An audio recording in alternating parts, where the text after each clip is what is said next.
Are we live? We are live. Hello there, internet land. I am Mark Stay from Orion and Gallant, and no, that's fine. That's good. We're supposed to do that. Sorry. Yeah, don't worry. One or two technical hitches here. I've been joined by the magnificent Bradley Beaulieu. Hello. And Mr. Ezekiel Boone. Now, you may be wondering, where is Lynch and where is Elizabeth there?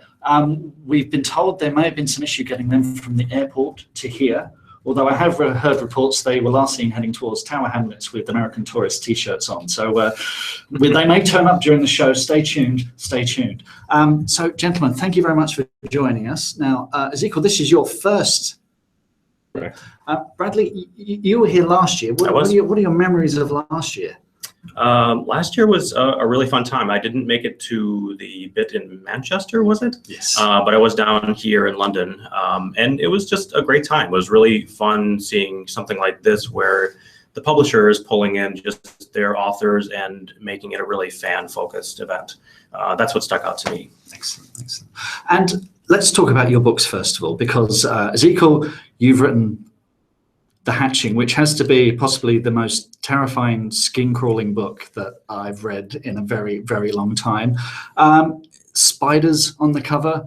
Why spiders, you horrible monster, you? Tell us. I wanted to write just sort of a warm, romance-fueled kind of experiment, and I thought spider. No, I came up with the idea, and I was having nightmares about it. I was terribly scared of spiders, and I wanted to write something that was both fun and scary. And zombies have been overdone, and I think vampires have kind of seen their day. And I wanted to have that feeling of, okay, we're being overrun, and there's the terror that's coming. There's nothing you can do to stop it. And the thing about spiders is that people who aren't afraid of spiders should be. And so I wanted to correct that. Was it cathartic for you? No, I was hoping it was going to be cathartic.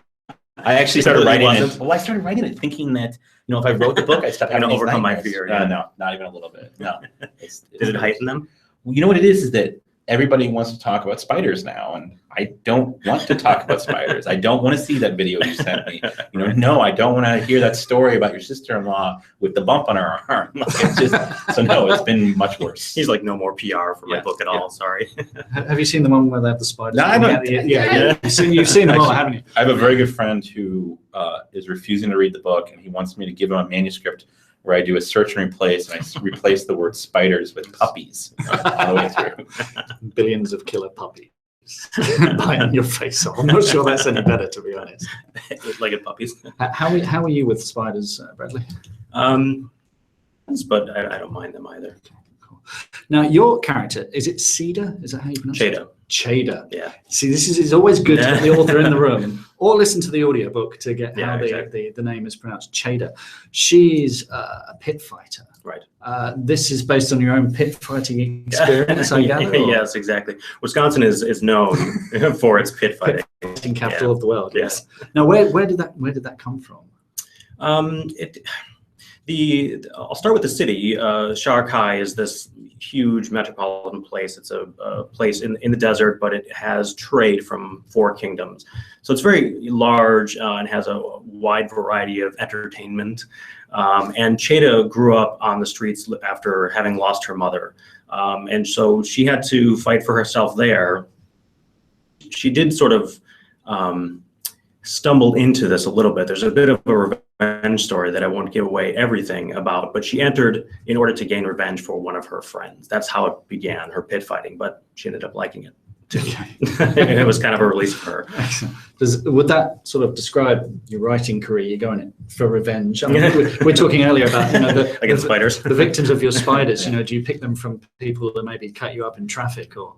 Well, the funny thing is, I know the joke's a bit of the question's a bit of a joke, but I actually think that one of the things you have to do as an author, and when you get rejections, every author gets rejections, and you can respond to it one of 2 ways. The first way is to, I guess I'm not good enough, and the second way is that revenge, which is, I'll show you, and you go back and you keep working harder. So there is a little bit of revenge there, but it's funny. I am curious. Does anybody who kind of gets killed? Are those maybe people you didn't like? No direct relationship. Yeah, exactly. Mother-in-law? No, but I was thinking when I met you and saw your book, and horror readers and I think writers sometimes find that a release in a way. It's a way of dealing with some dark emotions. And even though I don't write horror per se, it is some dark fantasy, and I do find that to be a bit of a release. Like I do get to work through some things that are going on in my life, or did go on in my life, in some of the tougher scenes that I've written. So it is fun though. At least maybe you don't do this. Maybe you're probably a better person than I am. But there are times when if there's someone in your life you don't necessarily like, you can have them be eaten by spiders or other things. That's kind of cathartic. Very good, very good. I'm just going to put a shout out to people. If you've just joined us, Scott Lynch and Elizabeth Bear were last seen at the airport. We think Scott was trying to hijack a plane and take it to Cuba. Those are unverified reports yet, but they should be joining us soon, hopefully. If you have any questions for our authors here, Bradley Beaulieu and Ezekiel Boone, do feel free to jump in at any time.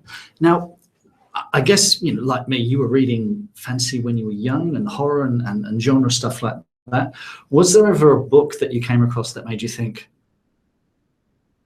I could give this a go? Was there one book? I mean, there's the things like Lord of the Rings and stuff like that, but was there one book that made you think, I'm going to have a go at this? Well, so Lord of the Rings was one of the books that I read that in third grade, The Hobbit and Lord of the Rings, and that did not get me on the road to writing. I loved them, and those are still my favorite books. But probably the one that spoke to me greatly, and if I ever wrote, I would want to write like that, would be Celia Friedman's Cold Fire trilogy. Right. It is a series that was published by Daw.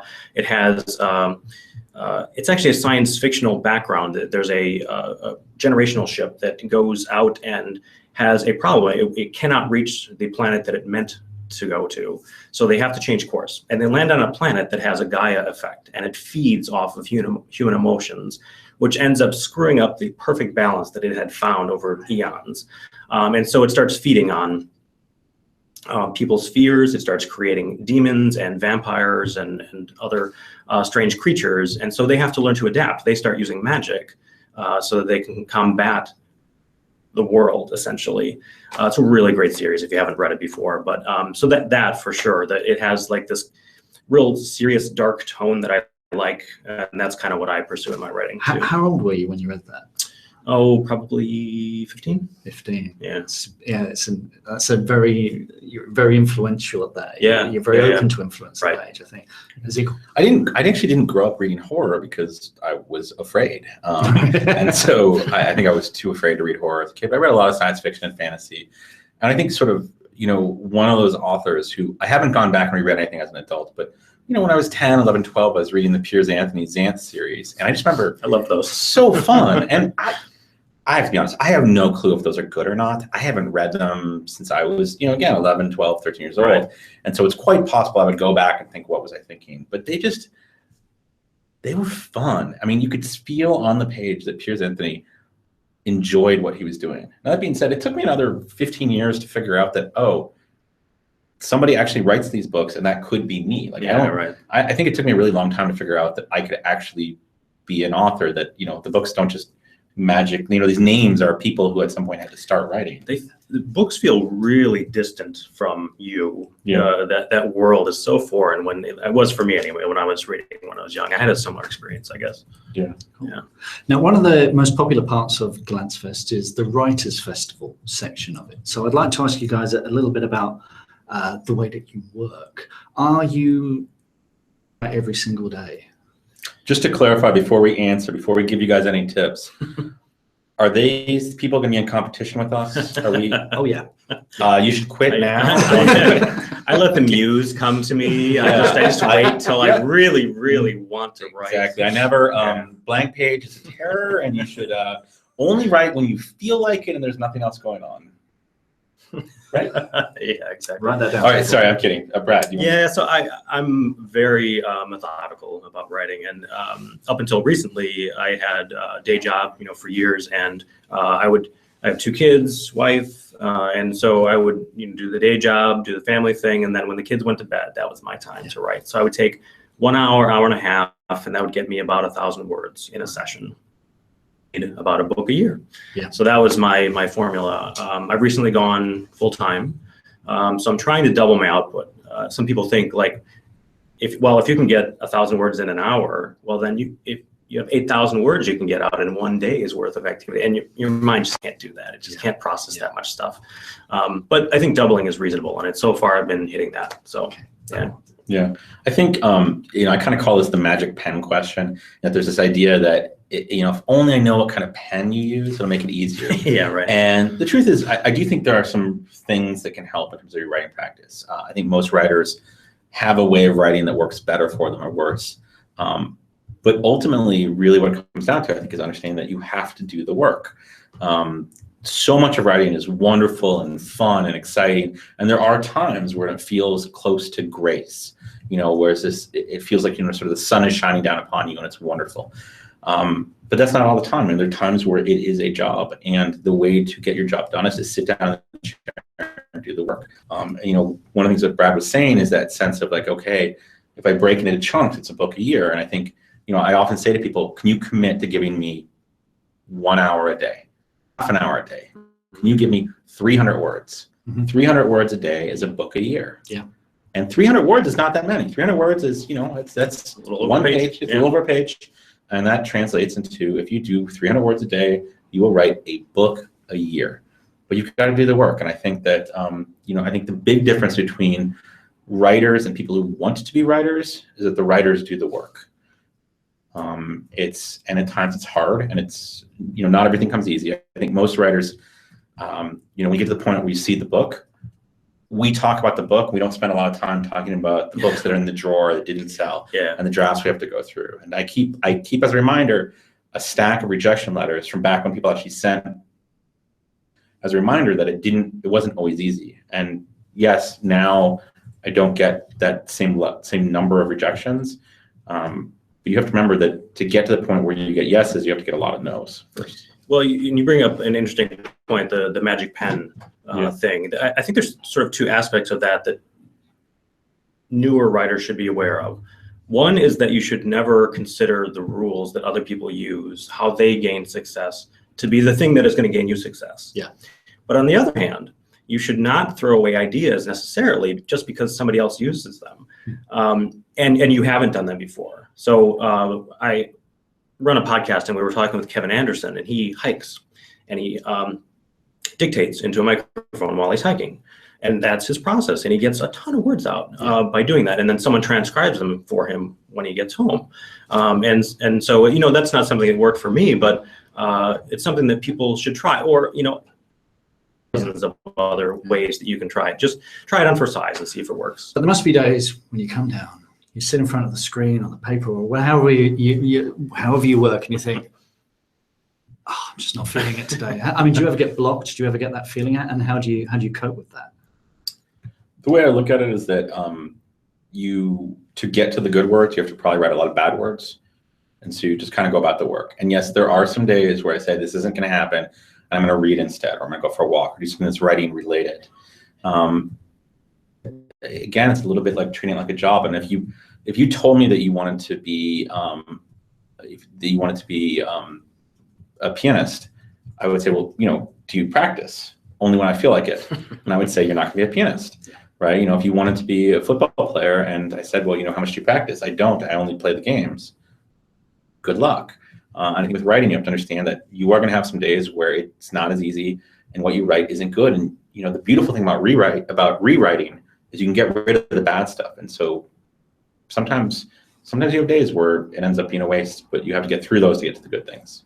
Yeah, I mean, this is a real personal business, and it's very ourselves to produce and to produce well. And so what I did very early on was build in a relief valve.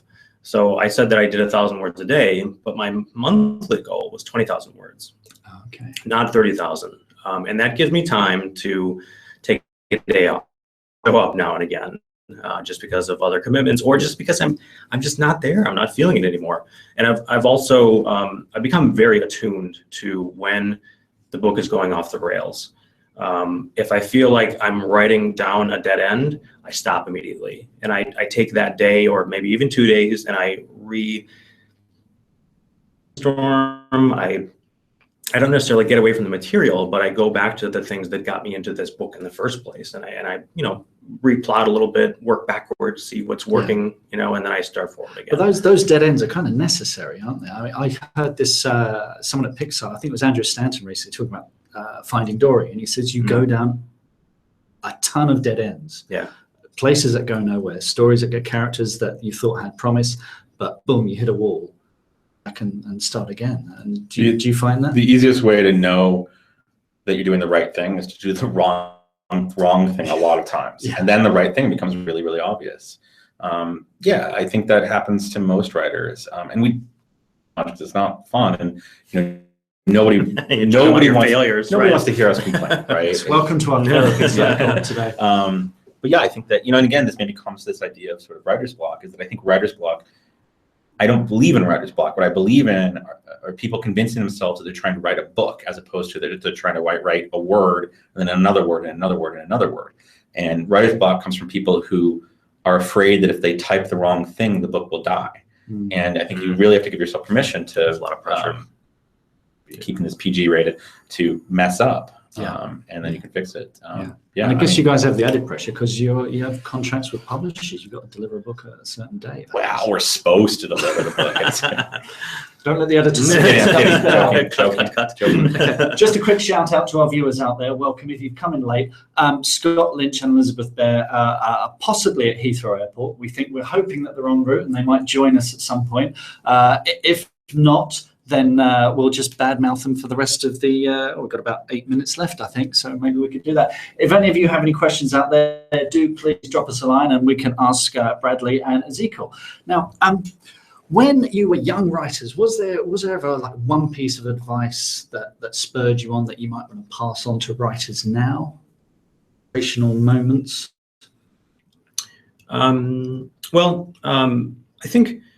I think the reading broadly is one that we should follow. Read outside of the things that you're writing, just so you have a wider breadth of experience. I think that speaks a lot to gaining a good, groundwork, bedrock from which you can build.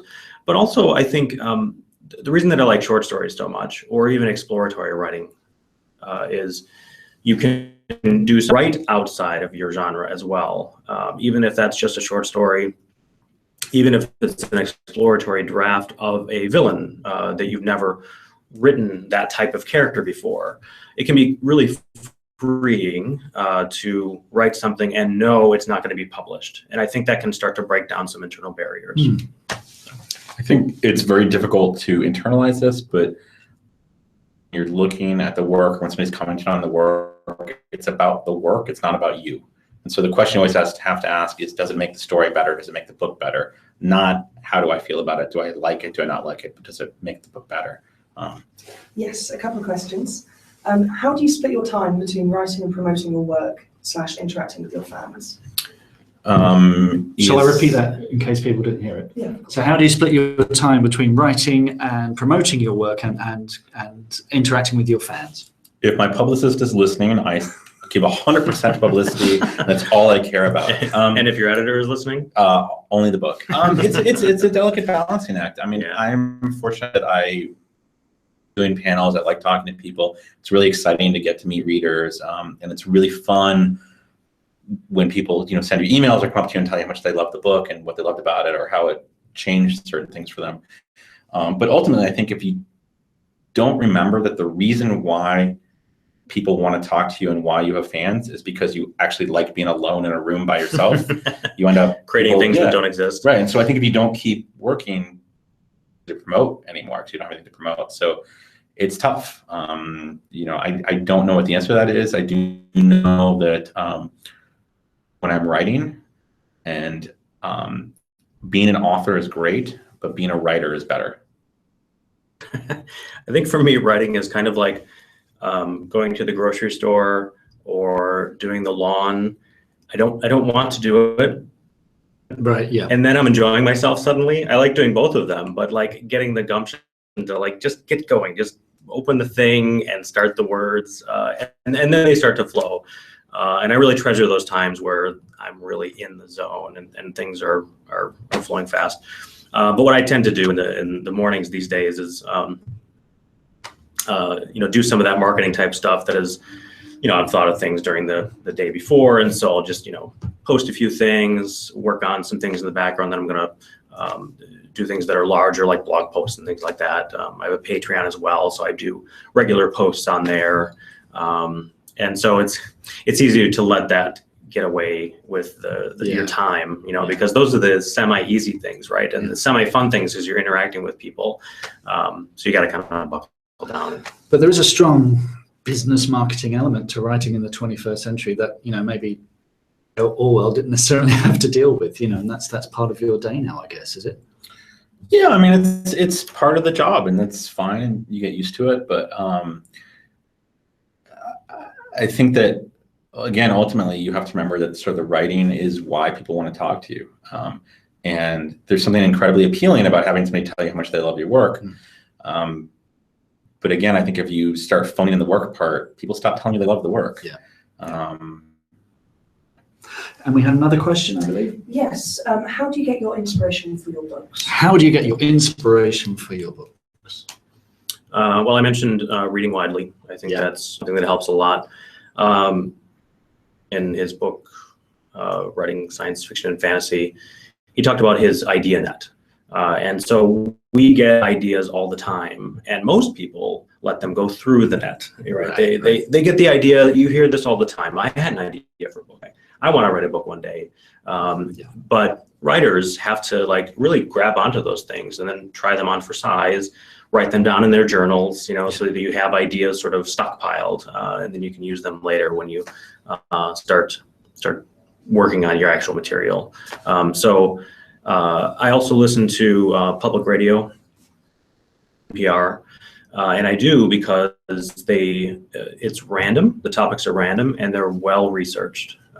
They're always interesting to me, even if it's something I never would have looked at myself. So I really like that it's kind of opening me up to different things, and that helps me a lot. I think I like that idea. I've never heard it expressed as an idea net, but I always say that is that when we notice something or hear something interesting, we write it down so we keep it. There's this idea, which I'm going to do a great study. I'm not going to remember whose idea it is, that a miracle is something that happens 1 in a million times. And then over the course of a day, we have so many, I said that. Yeah, and there's so many interactions we have in a day. And so, roughly every 35 days, you have 1 million interactions. And so roughly once every month or so, you should essentially come across a miracle. Yeah. You just have to be paying attention to it. Right. It's one of the things when people find out I've written stuff, and they'll say to me, I've got an idea, you should write this. This is great. And we'll split the money, right? Yeah, exactly. Yeah. And it is, I was at the London Screenwriters Festival a couple of weeks ago, and the producer, Tony Jordan, was there. And he says, anyone has ideas, everyone has ideas, but it's all in the execution. Yes. And like you said, do the work. You have to knuckle down and actually write the damn thing and make it happen. But I like the idea of an ideas net. I imagine something on a stick. Yeah.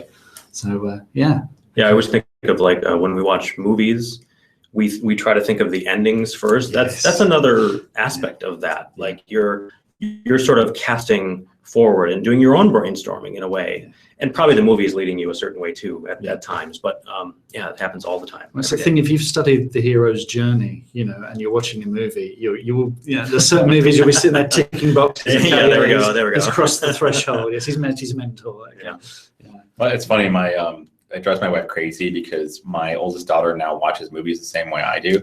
And so we'll both be sitting there, and about halfway through the movie, my daughter will turn to me and be like, "Is she?" And I'm like, "Yep." And my wife is like,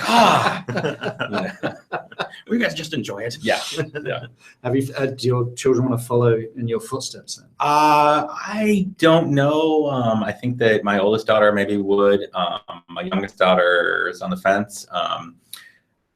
Wonderful, but trying to make a living as an artist is always challenging. And so the thing is you can work most jobs and write on the side. You can't write and be a doctor on the side. And so I think that what I would say is, if you love writing, you should absolutely pursue it. But there's no reason you can't art and pursue something else at the same time. At some point, you can transition to writing full time.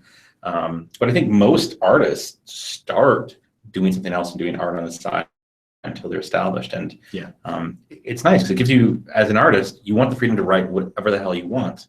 And when you have a day job, freedom to write what you want and not be worried about publishing it first. Yeah. I mean, my daughter wants to write as well, and she's very good. She's 16, she's enjoying it. But I said, ideally, you need to have, maybe had your heart broken, maybe experienced a bit of grief and had a really sucky boss, do some terrible, terrible jobs. Then maybe you'll be ready to comment on the human condition. Yeah.